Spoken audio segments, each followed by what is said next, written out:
¿Funciona esto? Sí. Bueno, pues gracias por venir. Muchas gracias a todos. Tenemos una mesa que iba a ser un póker, pero tenemos un trío. Entonces, yo no me contemplo como uno de los ases de aquí del póker. El póker son ellos, de alguna manera, que me complace muchísimo poder celebrar esta mesa muy personalmente, porque es una mesa casi internacional. Tenemos gente que viene de Zaragoza, gente que viene de La Rioja y, en este caso, por parte de Monsieur Florent, que viene de París, de Francia, que je te remercie très bien. Je suis très heureux, très ravi de que tu es ici. Ça me fait beaucoup plaisir que tu es ici. Alors que intentaré hacer un poco de karaoke, si me permitís la expresión, para poder traducir al señor Florent pues, del español al francés. Y voy a hacer una pequeña mini presentación de cada uno de ellos, pero antes he de hacer una pequeña mención que el doctor Ricardo Rodríguez Fernández, lamentablemente por circunstancias personales que han coincidido, lamentablemente por hechos luctuosos, no ha podido venir, con lo cual se le excusa por razones obvias. Par raison obvie, n'a pu assister ici à l'acte por cuestión obvia, très évident. Bien, y luego tenemos que el doctor Jorge González estará con nosotros un cierto tiempo, porque a las 8:15 le sale el tren, 8:15, 8:30 le sale el tren de vuelta, con lo cual le daré el turno de palabra al doctor Jorge González. Pero antes que nada, una pequeña mini presentación de cada uno de ellos para que sepamos quiénes somos y a dónde vamos, y así de esta manera pues que el auditorio también sepa quiénes tienen presente delante. Pues primero, y evidentemente la alteración de los factores no altera el producto, no porque de alguna manera vaya a presentar el último sea menos justamente famoso, ni mucho menos. Todos son famosos, ¿de acuerdo? Todos, más él, porque sale más en televisión que yo. Yo soy un humilde servidor de la televisión, pero tú eres un humilde realmente grande de la televisión. Y bueno, voy a empezar por Monsieur Florent Gaterías, que es psicólogo clínico, psicólogo criminólogo, experto judicial, fundador de la Unidad de Análisis Psicocriminológica del Comportamiento de la Dirección Central de la Policía Judicial en Francia, en París, en Francia. Es un gran honor, un gran placer poder compartir contigo esta experiencia y muchas gracias por venir expresamente desde París, desde Francia, y estar con nosotros, con lo cual te lo agradezco mucho. A mi izquierda, el doctor Jorge González, médico forense, director del Instituto de Medicina Legal y Forense de La Rioja, y coautor de la obra que vamos a dar presentación, que está aquí justamente como tal. El doctor José Carlos Fuerte Rocañín, que voy a decir de él, es una persona que evidentemente está ampliamente reconocida en el ámbito de la psiquiatría forense, médico forense en excedencia, y presidente de la Sociedad Aragonesa de Psiquiatría Legal y Ciencias Forenses. Y el doctor Ricardo Rodríguez, que aunque no haya venido, le voy a hacer la presentación igualmente, que es magistrado, inspector delegado de la Jurisdicción Penal del Servicio de Inspección del Consejo General del Poder Judicial, exletrado del Gabinete Técnico del Tribunal Supremo Sala de lo Penal y académico correspondiente. Bien, nada más que decir 4 pinceladas. El doctor Florent Gaterías, Monsieur Florent Gaterías, perdón, escribió un libro muy interesante en el año 2019 que se llama Psicólogos del Crimen, que yo creo que es un libro bastante interesante y cuyo subtítulo viene a decir que es Dime cómo tú has muerto y yo te diré quién te ha matado. Con lo cual está muy bien el título, muy expresivo, muy significativo, sobre todo para la gente que pueda sobrevivir, porque el que está, digamos, difunto ya no puede decir nada, ¿no? Pero les gens qui sont morts ne peuvent dire rien, ¿no? En ce cas, o peut-être oui, ¿no? Jorge González escribió un manual de atención y evaluación pericial de violencia sexual en el año 2018, en el cual ha participado aquí un servidor. Ricardo Rodríguez también escribió un libro ha escrito muchos libros, Ricardo Rodríguez. Uno de ellos es La pena de ingreso en prisión, con Pera Simón, que es un profesor de aquí, de cierto colectivo de estudiantes de aquí, de ESER. Y José Carlos Fuerte Rocañín, bueno, tiene muchos más libros publicados que yo. Es decir, que de alguna manera, bueno, de hecho por edad, evidentemente, pues evidentemente eres más viejo que yo. Yo ya soy viejo, pero yo ya pinto canas. Ya soy un retablo. Entonces ya es un retablo, bueno, pero ha escrito libros muy interesantes. Aquí tenemos uno de ellos, Derecho y Salud Mental, que me acaba de regalar muy gentilmente. Pero Educar es ser un espejo es uno de los libros, y uno de los libros a los que tengo referencia y que lamentablemente pues, participó un autor del que tenemos cariño, el doctor Jorge González y yo, y al que le dedicamos palabras de dedicatoria es al doctor Enríquez Beck, que no está con nosotros, lamentablemente, de hace 2 años, y que falleció, pero que es el Manual de Psiquiatría Legal y Forense, que es una obra de referencia y que de alguna manera pues, nos hemos basado, y que yo en mis clases de psicología criminal pues, he tenido que recurrir a este manual. Bien, dicho esto, voy a dar paso, luego retomaré yo la palabra, el uso de la palabra. Voy a dar primero paso al doctor Jorge González, porque por cuestiones obvias pues tiene prisa, y luego pues seguiremos nosotros, el doctor Monsieur Flogón, doctor José Carlos Fuerte Rocañé, ¿de acuerdo? Te paso tú la palabra, Jorge. Bien, buenas tardes. Lo primero que voy a hacer es agradecer al doctor Bernat Tifón esta liada, una más a las que me ha sometido. Ahora contaré un poquito más.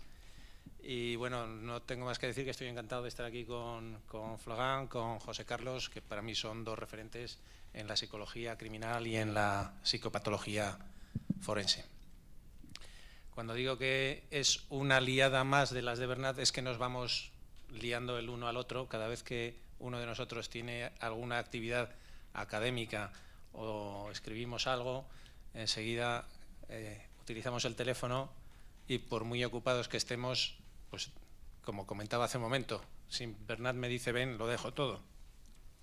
Y en este atlas forense gráfico psicométrico, además, utilizó ahí un pequeño truco emocional que fue decirme que teníamos que dedicar esto a nuestro queridísimo amigo y fallecido lamentablemente hace 2 años ahora, yo creo que por estos días se cumple el 2º aniversario, que era el profesor Enríquez Beck, que era parte de un sabio en psicopatología criminal, era un gran amigo, era un amante de la vida, de pasar buenos ratos, y yo creo que donde más he aprendido psiquiatría forense ha sido compartiendo esas extraescolares que le llamábamos nosotros después de alguna actividad académica en la que participábamos tanto Bernat como Enrique como yo, pues eso, ahí al calor de una buena chuleta para cenar bien regada con vinito, pues ahí teníamos nuestras tertulias de las que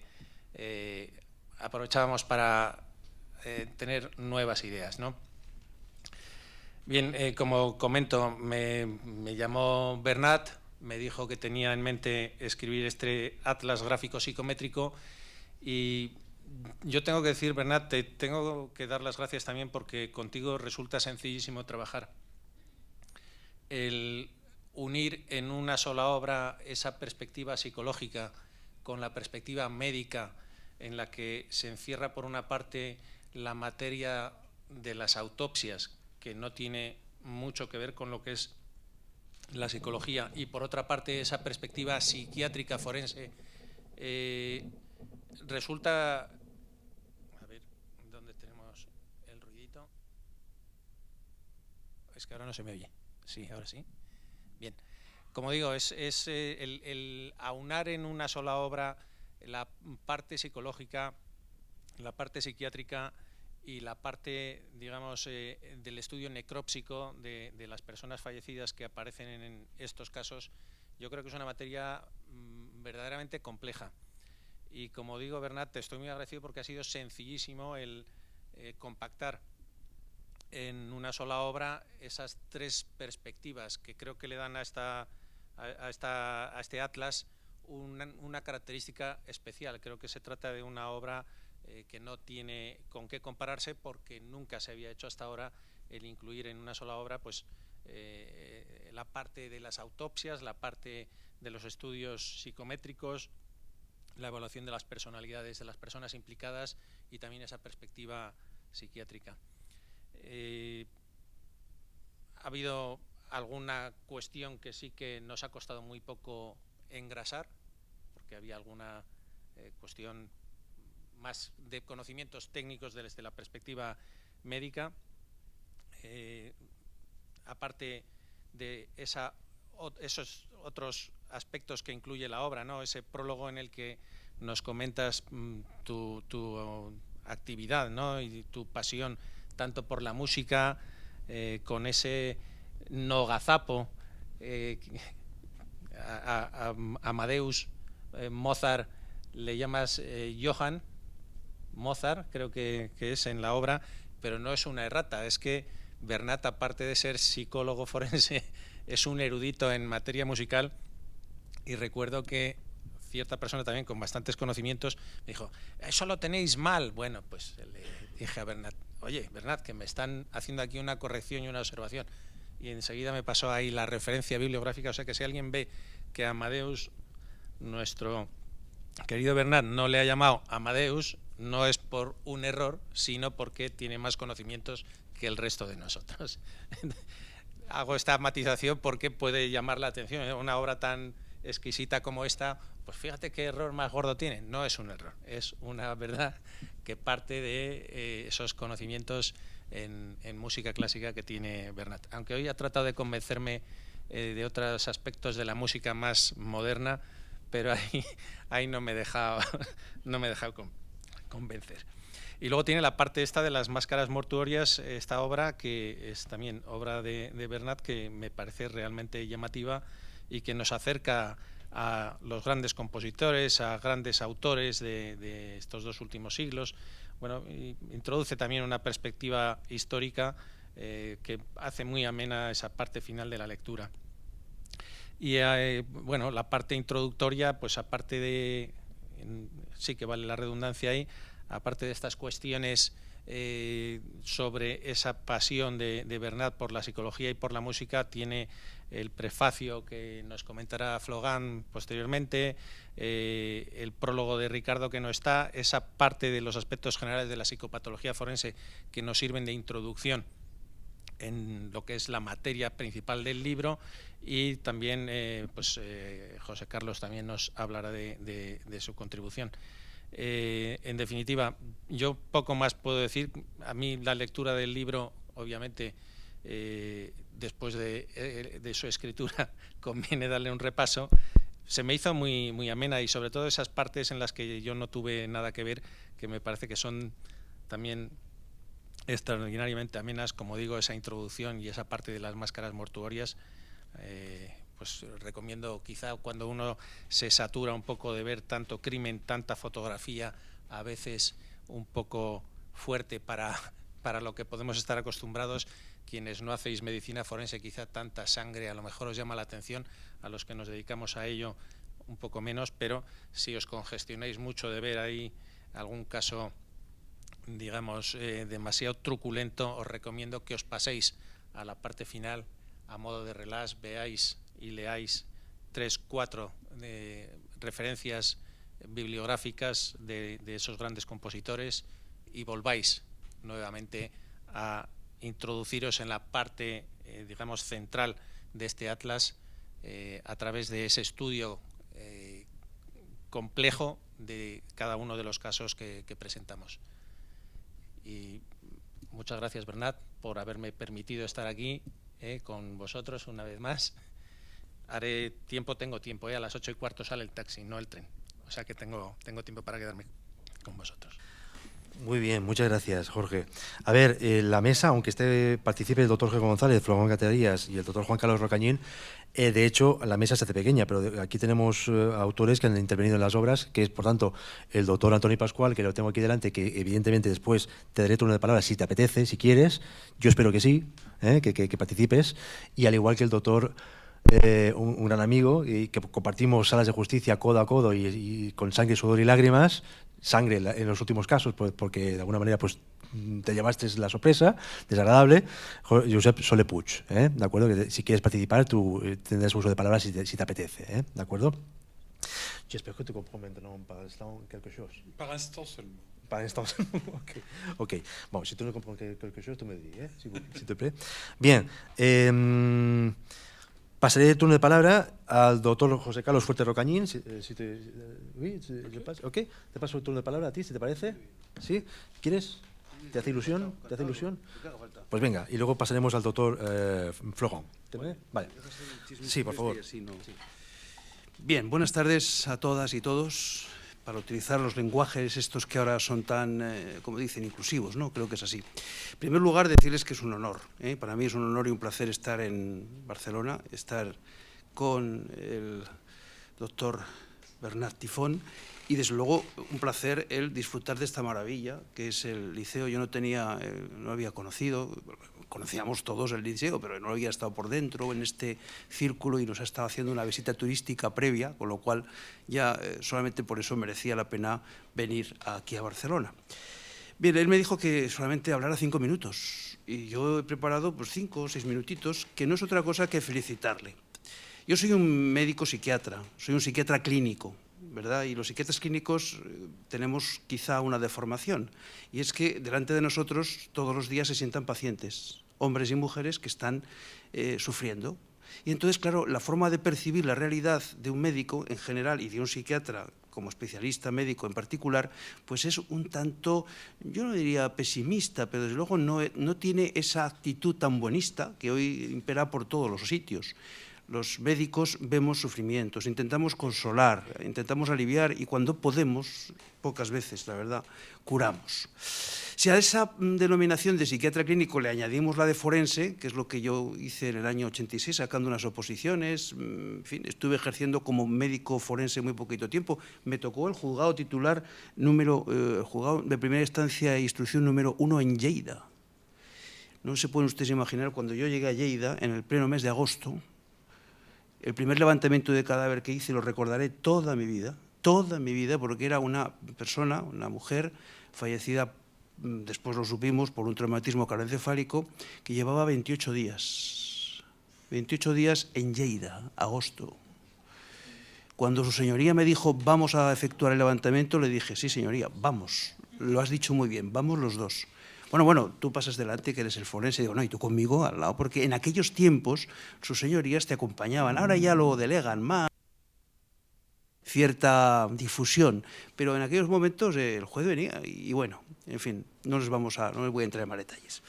La obra de estos dos compañeros a mí me parece que es excelente, y me parece que es excelente por 2 razones. Primero, porque une conceptos un tanto extraños, es decir, la psicología con la medicina forense, sobre todo con la tanatología, pues no encaja mucho. ¿Por qué? Porque son 2 mundos muy diferentes, muy distintos. El psicólogo forense intenta bucear, profundizar en la psique, e intenta aportar en los procedimientos en los que es llamado pues sus conocimientos para dilucidar si una persona sabe lo que ha hecho, no lo sabe, si es libre, si no es libre, si tiene una minusvalía. No olvidemos que no solo las ciencias de la salud intervienen en el derecho penal, también lo hacen en el laboral, lo hacen en el civil, en fin, en la jurisdicción contenciosa administrativa. Por tanto, el psicólogo, y de hecho también pasa a los médicos forenses en tanto en cuanto que somos psiquiatras, nos piden que aclaremos, que pongamos luz y no sombras, aunque a veces lo que hacemos es poner más sombras que luz, ¿verdad?, ante un procedimiento del tipo que sea. Sus señorías no saben, porque aunque les parezca mentira, los jueces no saben de todo, ellos les cuesta reconocerlo, pero es así. Entonces, nos piden que aclaremos algunos aspectos sobre si una persona cuando hizo lo que hizo sabía lo que hacía y si era libre. Ahí se mueve mucho el asunto de la imputabilidad, las condiciones psicobiológicas. Bueno, pues los psicólogos y los médicos psiquiatras estamos para intentar ayudarles a estos operadores jurídicos a que sepan decidir y, por tanto, sentenciar de una forma lo más correcta posible. Pero también, insisto, la psicología forense, la psiquiatría forense se abre mucho. No solo tenemos que tener la idea esta del CSI famoso, donde llegan los señores estos y señoras, todas muy atractivas y ellos muy fornidos, ¿verdad? Y llegan allí y empiezan a ver el cadáver. La psicología forense también interviene, ¿verdad, querido Bernat?, en las minusvalías y discapacidades. También interviene en lo que antes era incapacidad, que ahora lo han transformado, que es la forma de apoyo y ayuda a la persona con discapacidad. También interviene en los internamientos, también interviene, y de una manera muy importante a la hora de efectuar apreciaciones sobre la malpraxis, sobre los temas de responsabilidad profesional. Cuando vemos que un compañero pues, ha ejecutado un acto y su señoría nos dice, doctores, díganos ustedes si esto que ha hecho su colega está ajustado a derecho. si esta acción médica es imprudente, negligente, imperita, si tiene o no tiene, y tú con todo tu, en fin, con todo tu corporativismo que a veces se nos echa en cara, pues tienes que pronunciarte y en algunas ocasiones, a mí me ha pasado varias veces, ¿verdad?, pues tener que cargar tintas contra ese compañero que no ha hecho bien su trabajo. Y todo eso también pertenece a la psiquiatría, psicología, a la medicina forense. Por lo tanto, yo querría solamente decirles que aquellos que no estén muy, en fin, muy duchos en la materia, quítense la idea de lo más, en fin, lo más llamativo, lo más popular. Hay muchos ámbitos de estas disciplinas que son desconocidos, pero que también tienen una gran importancia. Y luego yo quería simplemente darles a ustedes una visión muy personal de cómo creo que está hoy la situación de las llamadas ciencias forenses, de cómo está todo este panorama, que cada vez yo lo veo más confuso, más turbio, lo veo con una situación de verdad no optimista, no puedo ser optimista, y aquí no es de formación profesional, es la realidad pura y dura. Hay una enorme confusión, tenemos una cantidad enorme de hemorragias legislativas que cada comunidad autónoma va dando, y de tal manera que uno ya no sabe a qué carta jugar ni dónde quedarse. Tenemos tantas normas, tantas leyes, tantos reglamentos, tantos decretos ley, tantos, pronunciamientos de los padres de la patria y los que no son padres, que son abuelos, ¿verdad? Pero también tenemos de ellos. Y entonces nos van creando un caos emocional, por un lado, porque decimos, bueno, tengo que tener mucho cuidado porque en cualquier momento me cogen fuera de juego. En cualquier momento cometo una irregularidad, infracción o incluso delito. Y claro, esto, trabajar así, los médicos de atención primaria, los médicos especialistas, es para ellos un sacrificio. Los psicólogos, 3/4 de lo mismo. Las enfermeras, los sanitarios, en general, estamos asustados, insisto, por esa gran cantidad de normas que van saliendo, que nosotros las cogemos al vuelo porque no somos expertos en derecho y nos cuesta mucho entrar en ese argot, en esa jerga que también los juristas tienen, y nos crea, insisto, malestar. Pero es que además de esa, digamos, profusión de normas y leyes, tenemos a los políticos, a estos especiales seres que solamente sabe, no sé, yo no sé quién sabe de qué están dotados y cómo son capaces de llegar a estos abismos tan intensos de la sapiencia, porque nos encontramos con unos señoras y señores que son realmente peculiares y además, insisto, yo me lo he planteado fuera de los criterios de clasificación de ningún manual de psiquiatría ni de psicología. Los políticos, los gestores políticos están fuera, están en otro planeta, en otro mundo. Y claro, pero ese otro mundo luego nos lo imponen a nosotros, a los que estamos en la calle, los que estamos a pie, los que somos los obreritos, los que todos los días vemos pacientes, insisto, o levantamos una obra con unos ladrillos, o vamos a ser fontaneros, o son ingenieros, o son pilotos, y luego llegan estos y estas señoras y señores que, insisto, poseídos de una sapiencia fuera de lo normal, son capaces en una tarde o en dos de cambiarnos la vida a todos.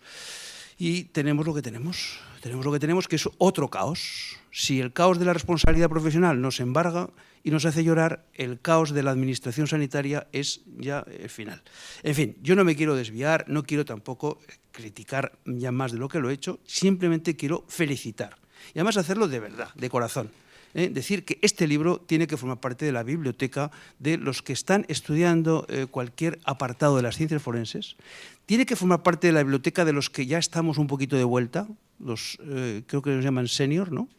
Y tiene que formar parte de aquellos que pretenden investigar. No solo las ciencias forenses es peritar, no solo es dar clases. Las ciencias forenses, la medicina legal y forense, tiene un amplísimo campo de investigación que nosotros ahora en Zaragoza vamos a ampliar a través de la creación de una cátedra, la cátedra de Jansen-Cilag. Una vez más, la industria privada, criticada, cuestionada, maltratada y vituperada, es la que pone dinero para que se haga una investigación que nadie haría porque no le va a dar dinero, digamos, al menos directo. Le va a dar quizá un halo de benevolencia, pero nada más. Entonces, vamos a intentar investigar y hacer unos trabajos que, apoyados por la Cátedra de Medicina Legal de Zaragoza y por la Cátedra de Derecho Penal, juntos, medicina, derecho y sociedad, pues bueno, a lo mejor dentro de unos años, pues nos juntamos, ¿verdad?, con Bernard y decimos, oye, Bernard, tenemos aquí un trabajillo que hemos hecho con mucho cariño, pues sobre la eutanasia, o sobre el internamiento no voluntario, o sobre cómo están las leyes y las normas referentes a esa nueva forma de entender la discapacidad, que es que todos somos más o menos capaces y que solo unos poquitos son un poquitín discapaces. Y a esos hay que ayudarles, no incapacitarles. Con lo cual estoy totalmente de acuerdo. Lo que pasa es que luego, a la hora de ponerlo en práctica, todo esto, en fin, tiene mucho problema. Nada más, señores autores, mucha felicidad por el hijo que habéis traído a este mundo. Yo estoy seguro que se va a difundir y que va a correr por ahí como la pólvora, porque tiene además una... Esto lo digo desde el punto de vista televisivo, Bernard. Tiene un gancho, tiene un gancho porque, claro, cuando uno abre un libro y ve ¡pum!, la imagen, en fin, truculenta, en cierta manera llamativa, espectacular, pero que es real. Es que eso que están poniendo en esas imágenes es la realidad. Lo que no es la realidad es lo que vemos en televisión, que no se pueden ya ni nombrar determinadas cosas. El otro día estaba yo en espejo público y me dicen, perfil bajo. ¿Saben ustedes lo que es perfil bajo? Que de eso no se habla. Y era un tema de palpitante actualidad donde la noticia entraba por los ojos, pues perfil bajo. En fin, el perfil bajo ellos no lo han dado un perfil alto, han dado un perfil muy alto, en el que evidentemente nos ponen de manifiesto lo que es un levantamiento del cadáver, lo que es el lugar de los hechos, lo que son una autopsia, lo que es una herida por un degüello y al mismo tiempo los estudios psicométricos que son esenciales. Hoy no se admite un peritaje psiquiátrico si no va acompañado de un estudio psicológico forense bien hecho. Querido Bernard Tifón, no hay muchos psicólogos, de verdad, que hagan informes psicológicos forenses bien hechos. Hay muchos que hacen informes, pero con la contundencia, con la capacidad y sobre todo luego con la capacidad para defenderlos en la sala de vistas, eso ya es harina de otro costal. Pues nada más, muchas gracias y mi más cordial enhorabuena. Muchas gracias, Juan Carlos, de verdad, muchas gracias por tus palabras y bueno, ahora voy a dar turno de palabra a Monsieur Florent Gatterías. Él hablará en francés, pero yo haré karaoke, permitidme la expresión así tal cual, y haré la traducción simultánea. Entonces, pour toi, c'est le micro. Le micro est pour toi. Oui, oui, et pour moi aussi. Hein. Alors, moi, je traduirai tes paroles. D'accord. Alors, En même temps? en même temps, oui, comme tu veux. Bon, bonsoir à tous. Buenas noches a todos. L'avantage de ne pas connaître l'espagnol, c'est que je vais pouvoir répéter ce qu'ont dit les autres en toute innocence. Oui, sí. La facilidad el beneficio de no saber español es que no sabes si va a repetir lo mismo que otras personas. Por tanto, Je suis honoré d'avoir été invité à cette présentation ce soir pour ce livre dont je vais dire pourquoi il me paraît particulièrement intéressant. Sí, está muy honrado de estar aquí con nosotros y que este libro lo encuentra muy particularmente interesante. Mon travail s'appuie, mon expérience est assez longue, mais mon travail s'appuie sur trois grandes expériences professionnelles qui sont les thérapies pour agresseurs sexuels, qui sont l'expertise judiciaire et enfin la création d'un service de psychométrie au sein de la police judiciaire. Vale. Sus tres grandes pilares de la gran experiencia que tiene como psicólogo dentro de lo que es la policía de Francia es las terapias sexuales, terapias para agresores, sexual, Oui. terapias agresores, la experiencia judicial, para poder aprender justamente estudiantes para la experiencia judicial, la escuela judicial, lo que sería aquí en España, la École Judicial, y el servicio de psicometría. Psychocriminologie. O psicocriminología, perdón. Oui. J'ai fait la psychométrie avant. En France, l'histoire de la criminologie est issue d'abord du droit, ensuite de la sociologie, et enfin la médecine et la psychologie s'y sont intéressés. Vale. Dentro de lo que es la historia de lo que ha desarrollado en su desarrollo, digamos, como criminólogo, se basa evidentemente en lo que es el derecho, en la sociología y también en la medicina y la psicología.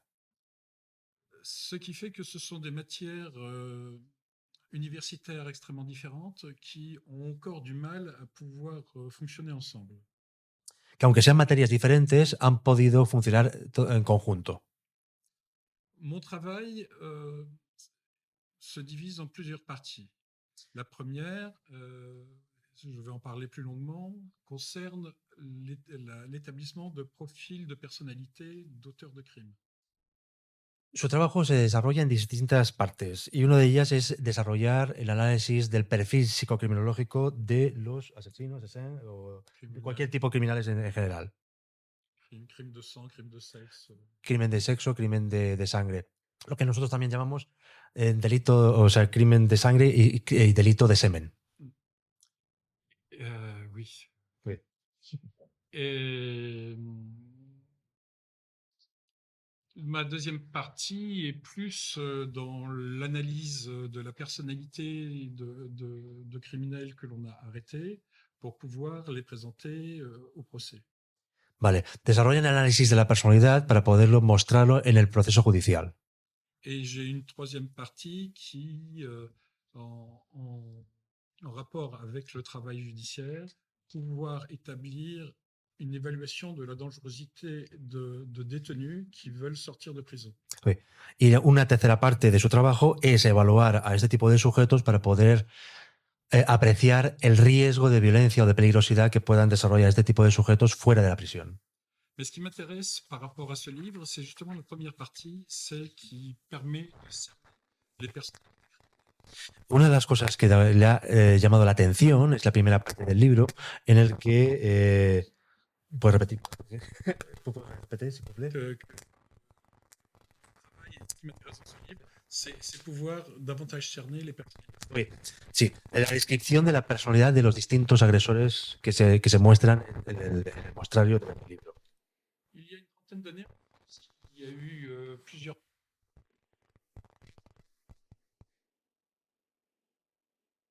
criminels par des personnes qui ne sont pas psychologues, mais surtout et qui posaient le problème. Dentro de lo que los perfiles de la psicología o de la personalidad criminal, de lo que se están, digamos, describiendo, muchos de este tipo de perfiles, de alguna manera, pues no ha tenido bastante tradición en el análisis psicológico. Et évidemment, de connaître l'ensemble des facteurs qui ont pu soit faciliter, soit empêcher la commission du crime, facteurs environnementaux. Y otros elementos favorecedores que han dado lugar justamente a la aparición de ese tipo de crimen. Et pourtant, le travail de profilage consiste quand même à pouvoir faire le lien entre le crime et une personnalité d'auteur de crime. El trabajo del perfil criminológico es justamente establecer el nexo causal entre lo que es la escena del crimen y el tipo de personalidad del criminal. C'est pour ça qu'il y a une nécessité constante d'avoir des travaux scientifiques qui permettent de préciser chacun des facteurs qui sont en jeu dans le crime pour pouvoir, à la fin, essayer d'en faire quelque chose qui soit cohérent. Sí. Por eso es importante establecer el trabajo científico que se desarrolla para poder establecer este tipo de actividad criminológica, es establecer estos nexos causales de unión entre ese tipo de variables, la personalidad del criminal y la escena del crimen como de la víctima. La première étude que je fais quand on me demande de travailler sur un crime, c'est d'analyser tout le rapport d'autopsie, tout le rapport de médecine légale. Uno de los elementos importantes que desarrolla cuando tiene la primera intervención que tiene él, cuando tiene la primera consulta para poder establecer, digamos, la intervención en el caso, es analizar elementos de medicina legal. Au fil du temps, on a développé des relations confraternelles avec les médecins légistes pour pouvoir échanger sur nos pratiques et sur nos réflexions. Y entonces establece una unión con los médicos forenses para poder establecer una unión, o menos una colaboración para poder establecer unas fuentes de información importantes para lo que se le encomienda. Mais c'est nouveau dans la pratique parce que chacun agit comme s'il était un spécialiste indépendamment des autres. Y este tipo de actividad de colaboración entre ellos y los médicos forenses es totalmente nuevo en Francia. Pour pouvoir déterminer un profil de personnalité, il faut s'appuyer sur le maximum de grilles d'analyse possible. Para poder establecer un perfil criminal se tiene que apoyarse con gran cantidad de información posible. Les premières grilles sont issues de anglo-saxonnes, américaines en premier, mais il en existe plein d'autres dans le monde. Vale. Uno de los elementos importantes de los que también se basan es el análisis de tipo anglosajón o la perspectiva anglosajona. Et pour moi, ce qui est intéressant, c'est quand l'utilisation de ces différentes grilles ne correspondent pas entre elles, quand elles sont antagonistes. Y que muchas veces son antagonistas entre lo que es la perspectiva anglosajona y la francesa. Parce qu'à ce moment-là, il faut se poser la question de pourquoi elles ne disent pas la même chose. Porque se tiene que entonces discutir por qué no dicen los mismos elementos, por qué no responde o no justifica o no argumenta el por qué no establecen una misma conjunción entre ambos, el anglosajón y el francés.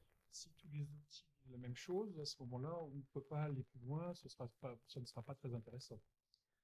Y si no dicen un elemento importante, no es nada interesante. Es decir, que no existe conjunción, no aporta nada. Ce que j'ai aimé dans ce livre, c'est justement ce lien entre la médecine légale et la psychocriminologie. Lo que justamente le ha gustado de este libro es la unión entre la medicina legal, medicina forense y la psicocriminología. Ce qui m'intéresse, c'est le fonctionnement de l'individu qui aboutit à la commission du crime, au passage à l'acte. Como psicólogo judicial, lo que le interesa es cuál es la motivación que pasa al acto el criminal. Et ça, contrairement à ce que certains disent, les morts parlent beaucoup. Y por muy contradictorio que sea, los muertos hablan mucho. Ce qu'ils peuvent nous apprendre, notamment la médecine légale et l'analyse, l'autopsie psychologique, c'est à la fois l'histoire de vie et les derniers instants. Uno de los elementos que utilizan es la autopsia psicológica y los últimos conductas que ha desarrollado la víctima antes de morir. Pour pouvoir analyser ça, il faut avoir des études qui sont faites en amont et qui permettent de donner des éléments psychométristes pour les auteurs de crimes commettre tel. Y para ello, de alguna manera, pues se necesitan estudios psicométricos para poder analizar el tipo de delito que he cometido. Je suis un passionné de psychométrie, j'en ai fait beaucoup dans ma vie, mais c'est cet outil indispensable, puisqu'il faut ensuite savoir l'utiliser et comment la pratique professionnelle. Él le gusta mucho lo que es el uso de la psicometría, es para él indispensable poder aplicar los instrumentos de psicometría, saberlos usar, saberlos aplicar y darle sentido a la interpretación de este tipo de instrumentos de evaluación. Dès à présent, je regarde régulièrement ce livre-là, parce qu'il y a ces éléments de rapprochement entre la médecine légale, la psychologie et la psychométrie. Mira el libro, lo lee, lo visualiza y observa cómo de alguna manera el libro sí que consta la unión entre lo que es la medicina forense y judicial y la psicología y la criminología. Les psychologues, de façon générale, n'aiment pas, ont du mal avec cette approche qui mélange des matières différentes. A los psicólogos no les gusta la mezcla de materias distintas. Et pourtant, c'est indispensable. Et ma pratique l'a prouvé. C'est grâce à ça qu'on peut aller plus loin dans l'analyse des profils de personnes. Y por su práctica ha visto que en este libro ha visto que se puede avanzar mucho en el estudio de los análisis psicocriminológicos partiendo desde la base de esta colaboración entre los distintos profesionales. C'est pour ça que je vous remercie d'avoir écrit ce livre et je suis heureux que vous m'ayez invité ce soir parce que je pense que c'est quelque chose qui va permettre de faire encore un pas en avant dans la compréhension de la personnalité des. Que está muy contento de estar con nosotros, le agradece de haber participado en el libro, de estar aquí con nosotros y que observa que este libro es un avance en el desarrollo de la experiencia, de la disciplina, de la especialidad de la psicología criminal y forense. Merci. Muchas gracias a todos. Muchas gracias. Merci beaucoup. Merci beaucoup. Merci beaucoup. Bueno, merci beaucoup une autre fois, monsieur Florent Gaterías. Muchas gracias, José Carlos Fuentes Ocañín, por favor. Muchas gracias también, Jorge. Me gustaría agradecer también a Ricardo. Yo le mando un fuerte abrazo afectuoso y muy sentido para mi querido amigo Ricardo, que lamentablemente no está con nosotros por cuestiones luctuosas. Bien, repito, entonces, antes de pasar yo mi turno de palabra, que será breve, los que han participado en el libro, ¿queréis participar, por favor? Tony, Pascual, ¿quieres participar? Hay un micro por ahí. Toma este micro, por aquí hay un micro. Por favor, aquí hay un micro. A ver. Toma, te lo doy. A ti.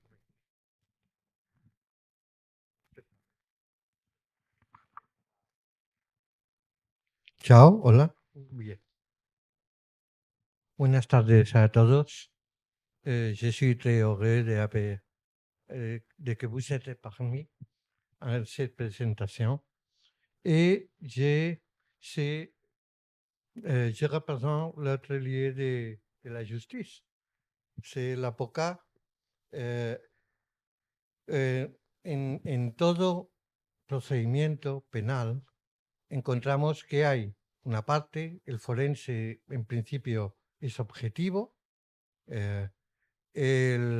los informes pretenden una objetividad y cuando se aporta por la defensa un informe también pretende ser lo más objetivo posible para convencer al tribunal. ¿Qué ocurre? Como me decía un antiguo magistrado, el derecho penal es sentido común y es el menos común de todos los sentidos. ¿Qué ocurre? Que cuando nos encontramos en una causa y solicitamos un dictamen de un perito, queremos que el dictamen no diga lo que nosotros queremos, sino primero averiguar lo que es la verdad, porque cuando sepamos la verdad, también sabremos las posibles defensas a cualquier acusación o a cualquier opinión respecto a una circunstancia. Los americanos tienen el eterno problema de buscar la mens rea. Mens rea, la cosa mental, es realmente el problema del derecho penal. Si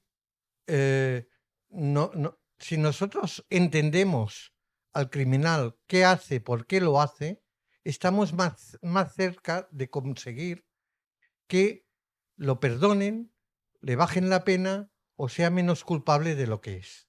Y entonces aquí es donde entran los peritos, los forenses, y justamente en esa mens rea que en España abarca desde el dolo hasta la antijuricidad, es todo el abanico y posibilidades que se abre a los abogados a poder modular la responsabilidad criminal, atenuantes, eximentes o antijuricidad propiamente dicha. ¿Qué ocurre? Que claro, por lo que pasa por la cabeza de alguien, es prácticamente imposible saberlo.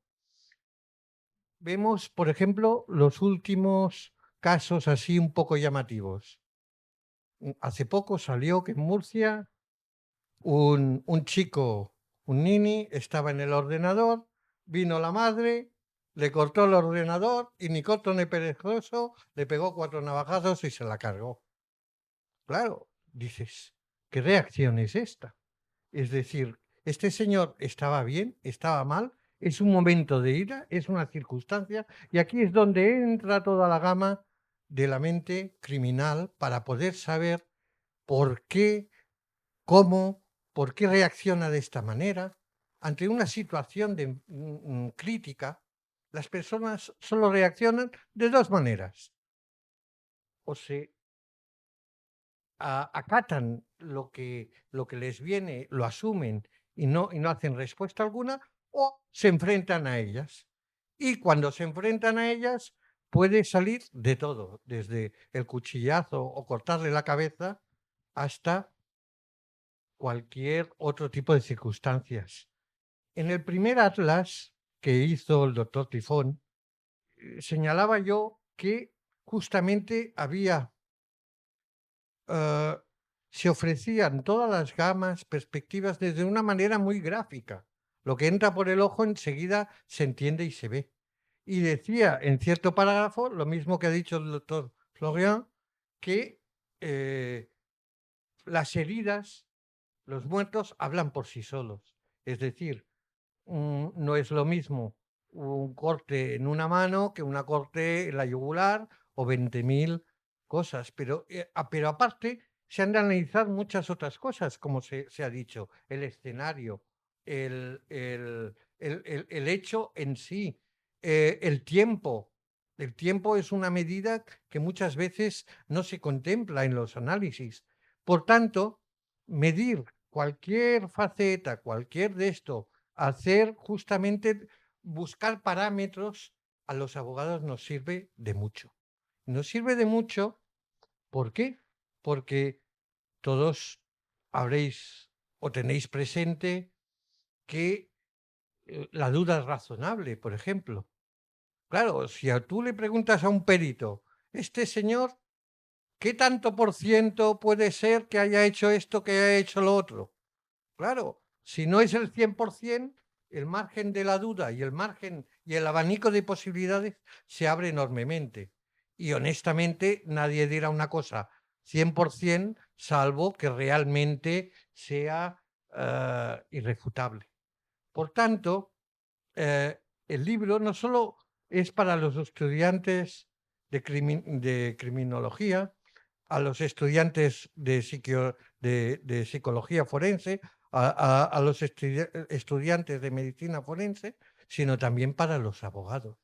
Y los abogados tendríamos que saber al detalle, al menos los que nos dedicamos al derecho penal, todas estas circunstancias, todas estas maneras de medir, todas estas, porque nos facilita la comprensión y con la comprensión la defensa de cualquier de nuestros clientes o que nosotros acusemos, que también se da la circunstancia. Por tanto, cuando se dice que se pierde la cabeza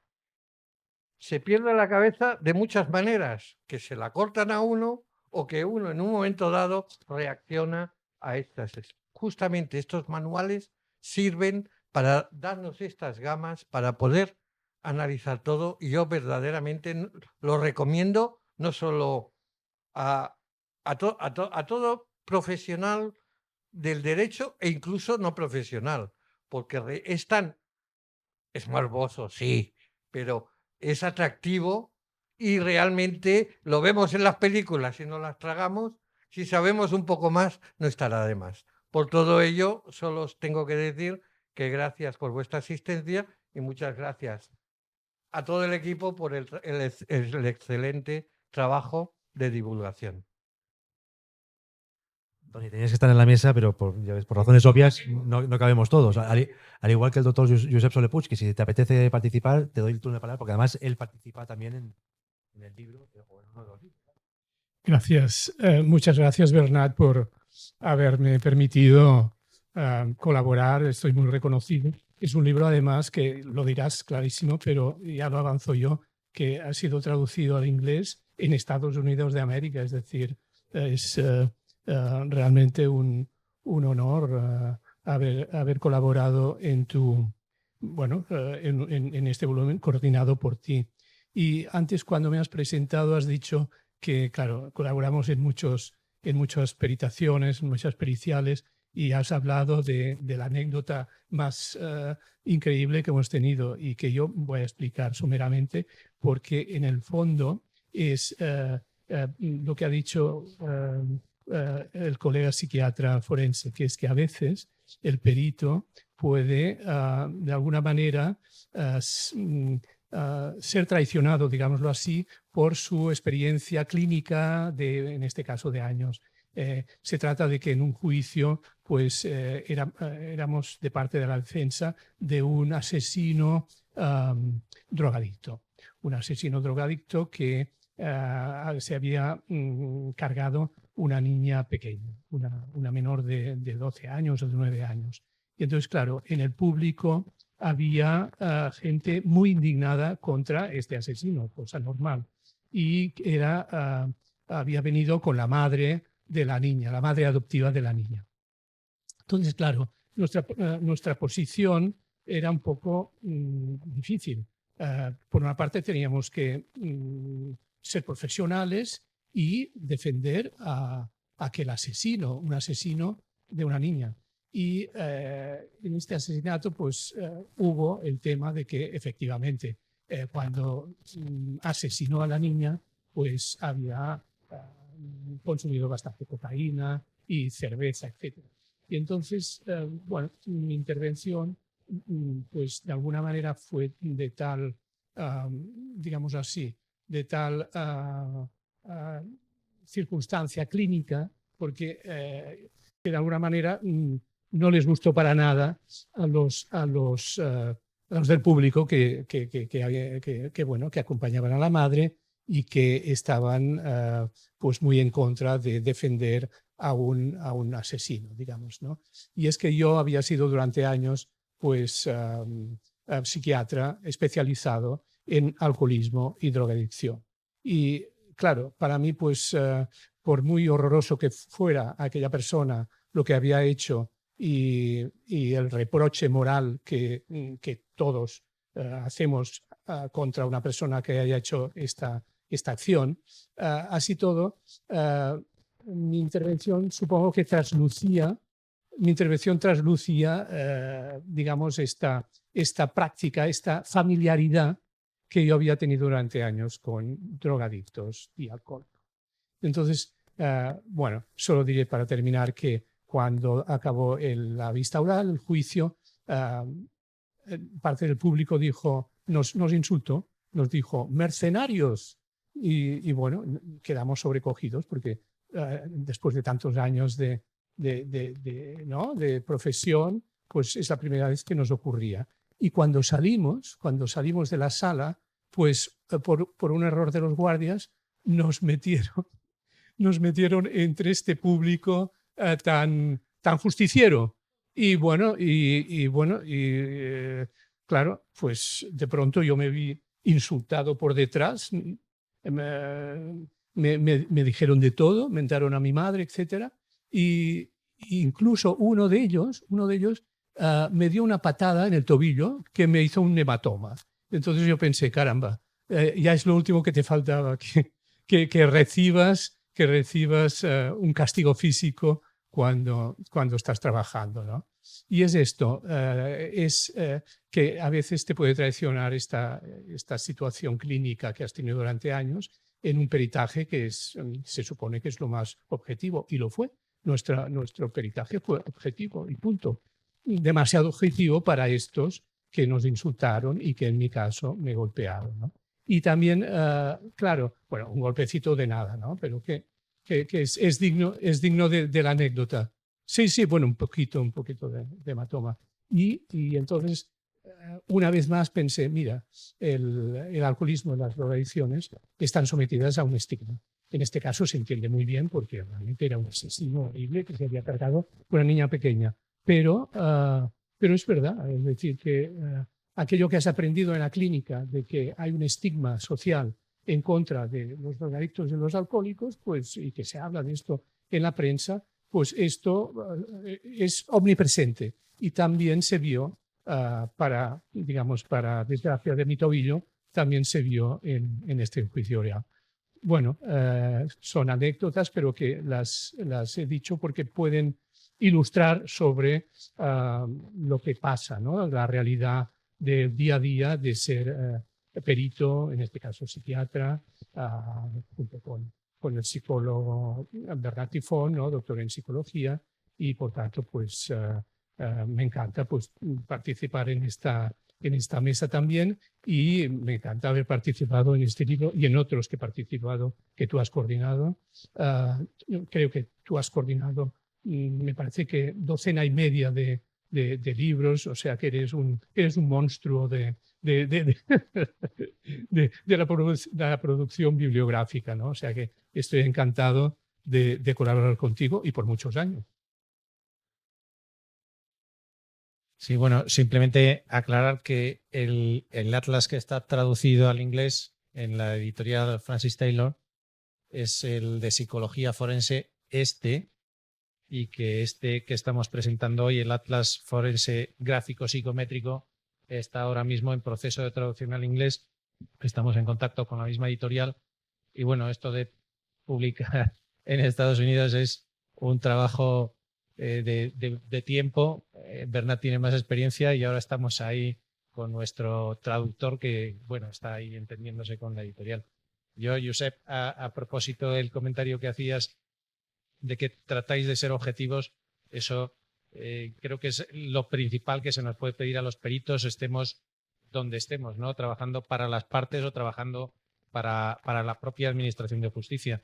Y yo también tengo la anécdota de la persona toxicómana que cometió un homicidio en una persona que trabajaba en una gasolinera y, bueno, pues mientras estemos hablando de enfermos y estemos hablando de un código penal que admite esa disminución de la imputabilidad o incluso abolición de la imputabilidad, habrá que tener en consideración ese estado psicopatológico de las personas consumidoras, bien en estado de intoxicación plena o en estado de privación.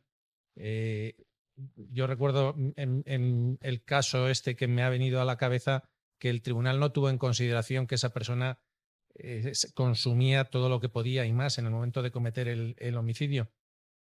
Yo lo que propuse, luego hablando distendidamente con el tribunal, es que si no estaban de acuerdo con aplicar atenuantes o eximentes a los consumidores de sustancias, bueno, que propusiesen una modificación del código, pero que no dejasen de aplicarlo. Esto tomando café, claro, ahí en la sala, a sus órdenes, señoría, que es en lo que creo que tenemos que estar todos. Yo me voy a despedir, aunque estaré aquí todavía 5 minutos más, pero aprovecho ya, me despido, os doy las gracias por haber venido y bueno, muchísimas gracias, Florent, muchísimas gracias, José Carlos, Tony, Josep y a todos los que estáis aquí. A ti, Bernat, mi agradecimiento por contar conmigo para todas tus aventuras. Sabes que la próxima me toca liarte.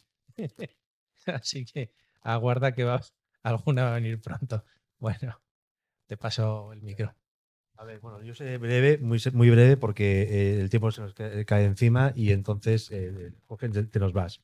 A ver, yo recojo las palabras del propio Flogón en ese sentido, que este libro pues aúna la experiencia de la medicina forense, de la psicometría, y de los psicólogos, evidentemente, y criminológico, ¿de acuerdo? Y yo creo que es un libro bastante interesante en ese sentido. Es un libro también interesante porque aborda casos mediáticos. La mayor parte de ellos, algunos no, pero bastante de ellos son de tribunal de jurado. Y evidentemente uno de los casos por excelencia es el del caso del crimen de la Guardia Urbana, que evidentemente pues, ha sido un caso muy mediático en Barcelona, casi en toda España. ¿De acuerdo? ¿Qué decir de ese caso del crimen de la Guardia Urbana? Porque es que está todo dicho. Está todo dicho y hay muchas series de televisión que de alguna manera pues hacen referencia a la casuística. Como el doble crimen de Aspa en Lleida, que tú estuviste en Lleida, ¿no? Destinado. Son casuísticas de alto impacto mediático y que la mayor parte de los casos mediáticos y de los casos de tribunal de jurado, habitualmente, de hecho, en mi práctica profesional, a lo largo de mis 20 y algo años de experiencia como psicólogo forense, solamente me he encontrado con un único caso de que el sujeto ha sido absuelto, que es el crimen del crimen de los Tous. Bueno, si se le suena, los Tous, pero la cincuentena de casos que yo he participado de crímenes y asesinatos, aproximadamente, todos han acabado, permítanme la expresión coloquial, en el trullo, ¿no? Es decir, que de alguna manera, pues condenado, a fin de cuentas. ¿Me explico? Literalmente. Y aún siendo objetivos, ¿no? Pero bueno, es decir, es lo que tenemos, ¿no? Es decir, y aún basándonos en documentación clínica obrante de entidad clínica sanitaria de orden público. De orden público. Que es, digamos, paradójico, ¿no? Pero bueno, en fin, es lo que hay, es lo que tenemos, ¿no? Bien, dicho esto, entonces, me complace también personalmente el poder haber organizado esta mesa, porque después de los 2 años de pandemia que hemos tenido, lamentablemente, a lo largo de estos 2 años, había publicado un volumen de 4, o sea, una obra completa de 4 volúmenes, del que no se pudo llevar a cabo la presentación por cuestiones obvias, que justamente estaba interesado en que venía Kim Rosmo de Estados Unidos, al igual que Mark Safari, pero no se dio la oportunidad por cuestiones obvias del COVID. Y justamente este año pues me hace mucha ilusión que haya venido pues no solamente el doctor José Carlos Fuentes Rocañín, Jorge González, pero también en este caso Ramón Baterías, que ha venido desde París. Ha hecho mucha ilusión.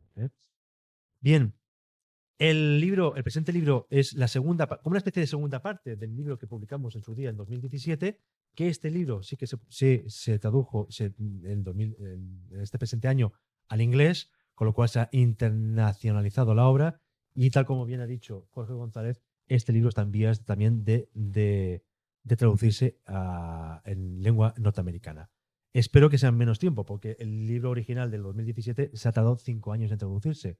Ha sido un trabajo muy arduo y muy fatigoso y muy fatigante en ese sentido. Bueno, son cosas de las gajes del oficio, en ese sentido, ¿no?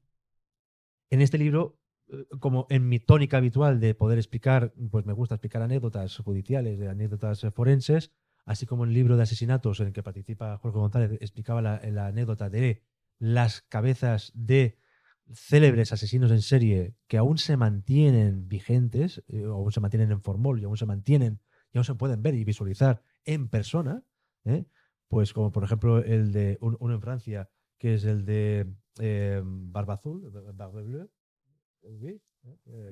asesino en serie, perdón, aún se mantiene, aún conserva la tête de l'assassin, que sea aux Estados Unidos se mantiene concretamente, como de otros asesinos en serie que también se mantienen en muchas facultades de medicina legal y forense y de facultades de medicina, perdón, como también de museos. En este caso se relata justamente las máscaras mortuorias que en el siglo XIX, inicios del XX, aún se mantenían como costumbre el desarrollar este tipo de máscaras mortuorias como observación de grandes celebridades, y es una de las que de alguna manera pues que vengo a relatar. Y finalmente, pues bueno, pues con todo esto yo vengo ya casi a clausurar la presente mesa, que, ojo, sin antes no hacer mención, evidentemente, que ya lo veo desde el fondo, que tanto como el presente libro del 2022 como el libro del 2017, como también traducido al americano, tengo que hacer especial mención a un gran maestro de los maestros, que seguramente algunos de nosotros que estamos aquí presentes, pero aquí tenemos al hijo que lo representa, que es el doctor Gabriel Fonriera. Gabriel Fonriera, que está allá al fondo, al último de la fila. No es que sea esquizoide, sino que ha venido como último bastión después de su actividad profesional como médico forense, haciendo levantamientos de cadáveres o abriendo cadáveres, tal como tal. Que yo he estado codo a codo con él enseñando a alumnos. Bueno, el doctor Gabriel Fonriera, que es el padre del doctor Gabriel Folbasechi, al que tengo que hacerle mención de forma afectuosa, porque es un gran maestro de maestros. Y gracias a él, que aunque ya no esté con nosotros, pero aprendí mucho de él, que aunque sea médico forense y psiquiatra, aprendí mucho de su mano, y por eso que de alguna manera, pues, con el permiso de Gabriel Folbasechi, que es el hijo, pues me ha inspirado a poder desarrollar estas dos obras que yo espero que sean, digamos, de tu placer, Gabriel, en ese sentido. Y nada más, muchas gracias a todos los participantes que hayáis venido, muchas gracias de verdad por haber venido y acompañarnos con nosotros, muchas gracias de nuevo otra vez a los ponentes de la mesa, de haber venido tan lejos, de Zaragoza, de París y de Logroño. Y yo espero, pues, yo ya estoy cansado de publicar, porque ya estoy cansado, ya es que ya estoy un poco afritado. Yo soy frité, yo soy fatigué d'écrire de beaucoup de livres. Yo espero que me ayudéis en los libros, porque es que ya estoy cansado, ya estoy arruinado emocionalmente. Cansado. Y quiero ya vivir la vida, ya de una puñetera vez, ¿no? Quiero vivir la vida. Y nada más. Gracias por todos otra vez. Y nada más. Damos por zanjada si queréis comprar libros, tenéis aquí a Javier Bosch, que nos puede brindar la oportunidad de poder adquirir los libros. Tenéis la oportunidad de que si adquirís los libros, estará firmado por 4 de las personas que estamos aquí, justamente, que han escrito este libro. Si queréis la firma de los 4, tenéis tiempo de firmar antes que se vaya Jorge a Logroño. Eso sí. 5 minutos. Pues nada más. Muchas gracias y damos por concluida la mesa. Merci beaucoup.